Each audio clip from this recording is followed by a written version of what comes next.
Pessoal, estamos vivendo momentos tensos, né? Nessa iminência. A qualquer momento pode sair a denúncia contra o Bolsonaro. Saiu no UOL, ele foi desembargador do Tribunal de Justiça de São Paulo, Maierovic, dizendo que pena abaixo de 20 anos para o Bolsonaro seria até frustrante pela quantidade de crimes que ele cometeu. Eu, inclusive, tô numa tensão até na hora de publicar o vídeo, porque quando eu ia publicar por volta de 4h20 da tarde, surge uma fofoca no Twitter de que a denúncia estava sendo apresentada já. Segurei um pouco, não tive nenhuma confirmação de que essa denúncia vai sair hoje, então eu resolvi soltar o vídeo mesmo assim. Mas pode ser que, enquanto eu esteja aqui gravando, saia a denúncia, né? Aí eu não tenho como controlar essa questão. Eu quero falar o seguinte: primeiro, Eduardo Bolsonaro está de novo lá nos Estados Unidos, tá? É a 4ª vez só nesse ano, tá? Nessas últimas 6 semanas. Embarcando mais uma vez nos Estados Unidos, aquele voo curtinho até Washington.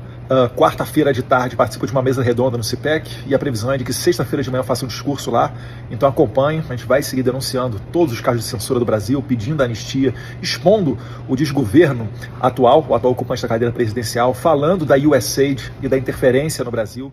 Aí é o seguinte, ele gasta uma fortuna, tá? 50, 100 mil reais a cada viagem dessa que ele vai, e que essas comissões bolsonaristas vão. E eles pedem reembolso para a Câmara dos Deputados, ou seja, isso custa uma fortuna ao povo brasileiro.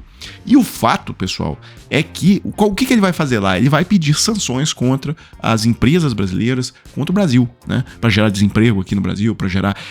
Então, isso é um absurdo tão grande. É óbvio, ele deveria ser caçado pela Câmara dos Deputados, um deputado que trabalha contra o Brasil e ainda gasta dinheiro público, mas a gente sabe que isso não vai acontecer, né? Tem todo o corporativismo ali e tal, eles têm muitos deputados, a maior bancada da Câmara, inclusive, é do PL, mas o que acontece é isso, né? Ele está efetivamente pedindo sanções contra as empresas do Brasil, como forma de pressão aí para limpar a barra do pai dele. Ontem, naquela matéria que eu mostrei para vocês, inclusive, que dizia que o Steve Bannon procurou o Marco Rubio, secretário de Estado dos Estados Unidos, e falou: olha, o Brasil vai ter denúncia contra o Bolsonaro, tem que ter sanção contra o Brasil, etc e tal. E a matéria diz ali, olha, segundo o relato feito para a Folha de São Paulo, o próprio Marco Rubio concordou com essa avaliação do Steve Bannon e agregou que a denúncia da PGR seria muito mal vista pelo governo Trump. É óbvio que ninguém tá nem aí pra isso aqui, nessa PGR, STF estão preocupado com Marco Rubio. Ninguém tá nem aí pra isso, então realmente tem alguma coisa acontecendo, porque todos os meios de comunicação falam dessa denúncia que vai sair antes do carnaval, e saiu essa notícia na CNN que tinha um jantar marcado entre Lula, PGR e o STF, um jantar institucional entre os chefes do Poder Executivo, a Procuradoria-Geral da República e os chefes do Poder Judiciário, e que esse jantar foi cancelado, justamente para não dar uma falsa impressão ali de que o Lula teria alguma coisa a ver com essa denúncia. O Lula não tem nada a ver com. Então, esse jantar institucional foi cancelado justamente. Então, significa que a denúncia, né, mais um indício, né, de que a denúncia está próxima. Agora, só para fechar esse assunto, hoje, inclusive, tinha uma matéria do Paulo Capelli no Metrópolis, né, Trump agirá contra Lula se relatório sobre Moraes lá na OEA for contundente. Tudo isso aqui, pessoal, é também conversa fiada, tá? Porque nenhum desses... Você acha que Paulo Capelli tá lá dentro do gabinete do Trump na Casa Branca, sabendo o que o Trump tá pensando sobre o que o Trump vai fazer sobre essa questão? Acho, inclusive, que nem o Trump sabe ainda, porque ele não parou para pensar nesse assunto. Tá?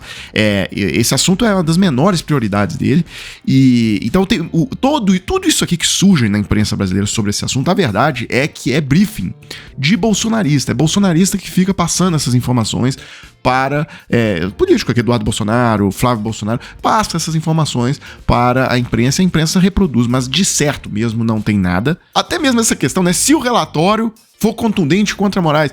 Mas vamos inverter aqui. Se o relatório falar, olha, não há nenhum problema lá no Brasil, isso vai fazer com que o Trump não haja? Eu acho que não, tá? Eu acho que não. Então, na realidade, tanto faz aí o que sair nesse relatório. Se sair, eles vão usar o relatório. Mas se não sair também, eles mesmo produzem um relatório deles lá sob encomenda. Agora, não acho também que é certo que o Trump vá tomar alguma medida de sanção contra o Brasil. Ele tá comprando briga aí com o resto do mundo todo.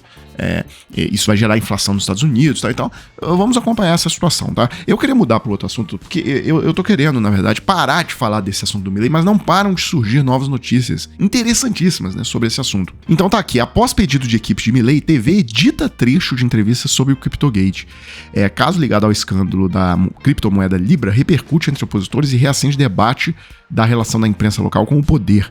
Olha só, foi uma entrevista do Clarim, eu até mostrei um trecho dessa entrevista ontem, e há um trecho nessa entrevista em que um assessor do Milei interrompe a entrevista e reclama de uma pergunta para o entrevistador ali. E esse trecho, ele não foi exibido no corte da entrevista, tá?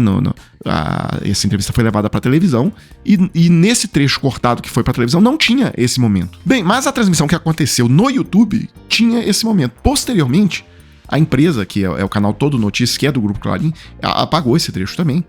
O recorte, que tem pouco mais de 2 minutos, acabou circulando nas redes sociais, foi compartilhado pela oposição e abordado por jornais locais. Eu vi esse trecho, inclusive, lá no Twitter. E assim, é vergonhoso, pessoal, porque tem um trecho que o Milei reclama que tinha sido enviado uma lista das perguntas que era para ser feita na entrevista e que não estava sendo cumprido o acordo, tá? Que o cara estava perguntando coisas além do que era o script. Então, pra mim isso é absolutamente vergonhoso, né? Já ter uma lista prévia ali do que vai ser perguntado. E aí tira totalmente a espontaneidade das respostas e tal. E aí, em determinado momento, o assessor invade a transmissão e acaba com a transmissão, né? Porque não tá concordando ali com as perguntas que estão sendo realizadas. Esse episódio todo é importante para lembrar da cara de pau desse pessoal, né? Bolsonarista, Elon Musk, essa escória toda junto. Porque ontem eu mostrei para vocês o Elon Musk falando que os jornalistas do programa 60 Minutos lá nos Estados Unidos, que eles teriam que tomar uma prisão perpétua, tá?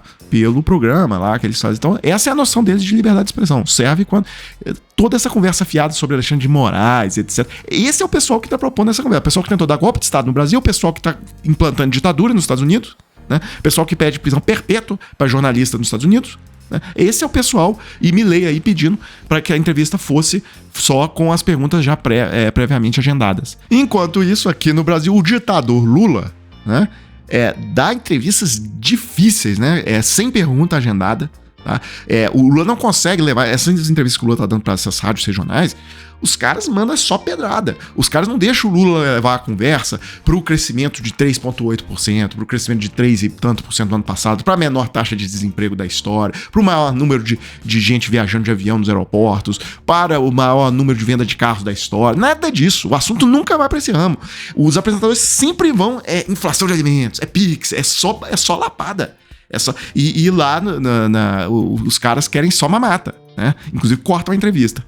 Só pra fechar o assunto, eu já falei pra vocês várias vezes que o Elon Musk tá fazendo lá nos Estados Unidos é totalmente à margem da lei, tá? Esse Doge, ele não existe, tá? É uma ficção. O Elon Musk não desincompatibilizou o cargo, ou seja, ele continua sendo CEO, na verdade, presidente de empresas privadas, Tesla, SpaceX, não sei o quê, e atuando como um ministro de Estado, na verdade, o maior ministro de Estado dos Estados Unidos, acessando dados sigilosos de dezenas de milhões de americanos, né, dados do Tesouro Nacional, pagamento de benefícios, tendo acesso, aliás, às informações dos programas do governo, programas sigilosos do governo dos Estados Unidos, né, e tudo isso, assim, como é que os Estados Unidos se autodestruiu, né? É um caso curioso que tem que ser estudado nas universidades, um país que concedeu a um estrangeiro, ou seja, esse cara é sul-africano, ele é um estrangeiro que tem a principal operação do negócio dele na China, ou seja, é um cara que tem laços econômicos muito agressivos com a China, e o cara tem acesso às informações mais sigilosas do Estado americano.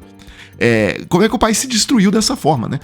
Enfim, mas isso é um tema para outros vídeos. Amigos, para fechar, eu queria dizer que você, com o seu celular, você pode ganhar uma boa renda trabalhando de casa. Tem muita gente aí tirando R$1.500, R$2.000, R$3.000 de renda extra todos os meses trabalhando de casa, usando apenas o próprio celular. Hoje, pela internet, nós temos várias plataformas sérias, tá? Não é bet, não é casa de aposta, não é nada disso. Então é o seguinte, caso você tenha interesse, tá aqui embaixo do vídeo, logo que tem a descrição ali, o link da renda extra, você clica ali e aí você vai falar diretamente com o Clayson, né? O Clayson aqui, que também é youtuber, e ali você vai ter todos os detalhes dessa oportunidade. Pessoal, então é isso, né? Eu fecho agora e volto numa próxima oportunidade.